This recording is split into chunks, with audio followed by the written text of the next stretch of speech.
अमृत और उसका अदृश्य दोस्त। यह कहानी उत्तराखंड के एक छोटे से गांव की है। इस गांव में अमृत नाम का एक 11 साल का लड़का रहता था।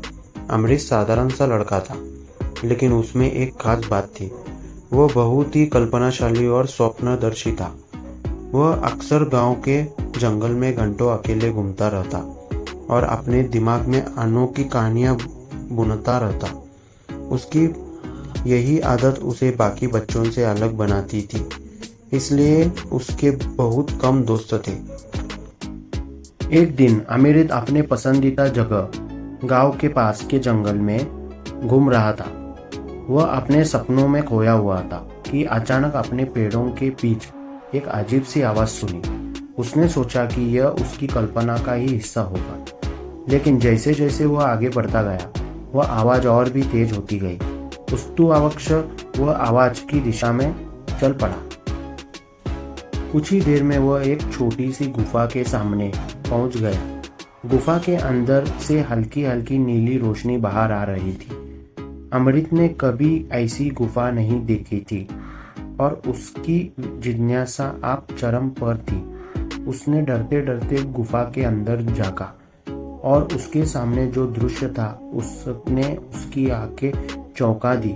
गुफा के अंदर एक बड़ी सी चमकदार झील थी और उसी झील के बीचों बीच एक विशालकाय बवंडर जैसा कुछ घूम रहा था। अमृत इस अद्भुत दृश्य को देखकर हैरान था, लेकिन तभी अचानक वह बवंडर थम गया और उसके सामने एक अजीब सी आकृति प्रकट हुई। वह एक अदृश्य व्यक्ति था जिसकी केवल आभा ही दिख रही थी। अमृत को समझ नहीं आ रहा था कि यह सब क्या हो रहा है। अदृश्य आकृति ने धीरे से कहा, डरो मत, मैं तुम्हारा दोस्त हूँ। मैं इस गुफा का रक्षक हूँ और तुम्हें इस जंगल में अकेला भटकते देख रहा था। तुम्हारी जिज्ञासा और निडरता ने मुझे आकर्षित किया। मैं चाहता हूँ कि हम दोस्त बने। अमृत को यकीन नहीं हो रहा था कि उसके सामने सचमुच कोई अदृश्य व्यक्ति है, लेकिन उसे डर नहीं लग रहा था क्योंकि वह जानता था कि इस आकृति का दिल साफ है। अमृत और उस अदृश्य व्यक्ति के बीच दोस्ती होने लगी। वह अदृश्य व्यक्ति उसे जंगल के रहस्यों के बारे में बताने लगा। वह उसे जंगल के उन हिस्सों में ले गया जहां वह पहले कभी नहीं गया था। अदृश्य व्यक्ति ने अमृत को बताया कि यह जंगल एक जादुई स्थान है और वह इस जादू के कारण ही यहाँ का रक्षक बना हुआ है। दिन बीतते गए और अमृत का यह रहस्य उसके दिल में ही रह गया। उसने कभी किसी को इस दोस्त के बारे में नहीं बताया। अदृश्य दोस्त ने उसे बहुत सी अद्भुत चीजें सिखाई। पौधों से दवाई बनाना, पेड़ों के माध्यम से मौसम की भविष्यवाणी करना और यहाँ तक कि जानवरों से बात करना। एक दिन अदृश्य दोस्त ने अमृत से कहा, मैं तुम्हें एक खास चीज दिखाना चाहता हूँ, लेकिन तुझे मुझ पर भरोसा करना होगा। अमृत ने बिना किसी संकोच की हामी भरी। अदृश्य दोस्त ने उसे झील के किनारे ले जाकर कहा, इस झील के नीचे एक बहुत बड़ा खजाना है, लेकिन उसे पाने के लिए तुम्हें अपनी सबसे कीमती चीज का त्याग करना होगा। अमृत सोच में पड़ गया। वह जानता था कि उसके पास कीमती चीज के रूप में केवल उसकी माँ की दी हुई एक पुरानी लकड़ी की मूर्ति है, जो उसके पिता के आखिरी स्मृति चिन्ह के रूप में थी। लेकिन उसने सोचा, अगर यह खजाना सचमुच इतना महत्वपूर्ण है तो मुझे त्याग करना चाहिए। अमृत ने अपनी माँ की दी हुई मूर्ति झील में डाल दी। तभी झील में एक बड़ा सा बुलबुला उठा और झील के बीचों बीच एक सुनहरा प्रकाश प्रकट हुआ। अमृत ने देखा कि झील की गहराई से एक चमकता हुआ पेंडल बाहर आ रहा था। वह पेंडल अदृश्य दोस्त ने अमृत को सौंपते हुए कहा, यह पेंडल तुम्हें जीवन भर जादुई शक्तियां देगा, लेकिन याद रखना, इसका उपयोग केवल अच्छे कार्यों के लिए करना।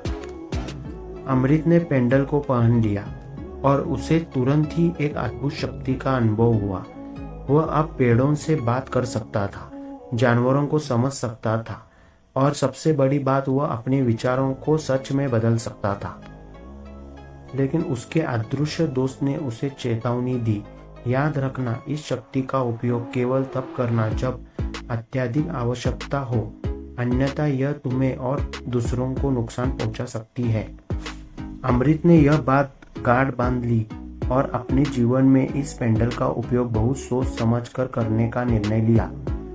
उसने गांव लौटकर अपनी माँ से कहा कि उसने वह मूर्ति खो दी है, लेकिन उसकी माँ ने उसे माफ कर दिया क्योंकि वह जानती थी कि अमृत ने कोई गलती जानबूझकर नहीं की।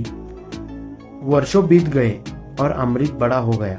उसने अपने पेंडल की मदद से गांव के कई संकटों को टाला। एक बार जब गांव में सूखा पड़ा, तब उसने पेड़ों से बात करके बारिश का आह्वान किया। एक और बार जब जंगल जानवरों से गांव पर हमला किया, तब उसने उन जानवरों से संवाद कर उन्हें वापस जंगल में भेज दिया। लेकिन अमृत कभी भी अपनी शक्ति का दुरुपयोग नहीं करता था। वह हमेशा यह सुनिश्चित करता था कि उसके कार्य किसी को नुकसान न पहुंचाए। उसकी इस समझदारी के कारण गांव के लोग उसे बहुत मानते थे और उसकी बुद्धिमानी के चर्चे थे। अंत में एक दिन जब अमृत की उम्र हो चली थी, अदृश्य दोस्त ने एक बार फिर उससे संपर्क किया। उसने अमृत से कहा, अब समय आ गया है कि तुम इस पेंडल को वापस कर दो। तुमने इसे बहुत समझदारी से इस्तेमाल किया है, लेकिन अब तुम्हें इसका त्याग करना होगा। अमृत को अपने दोस्त की बात माननी पड़ी। उसने पेंडल को वापस उस झील में फेंक दिया जहां से वह आया था, और उसी समय अदृश्य दोस्त ने उसे आशीर्वाद दिया और हमेशा के लिए अदृश्य हो गया। अमृत ने अपने जीवन का बाकी हिस्सा एक सामान्य इंसान के रूप में बिताया, लेकिन उसकी कहानियां गांव के लोगों के बीच अमर हो गई।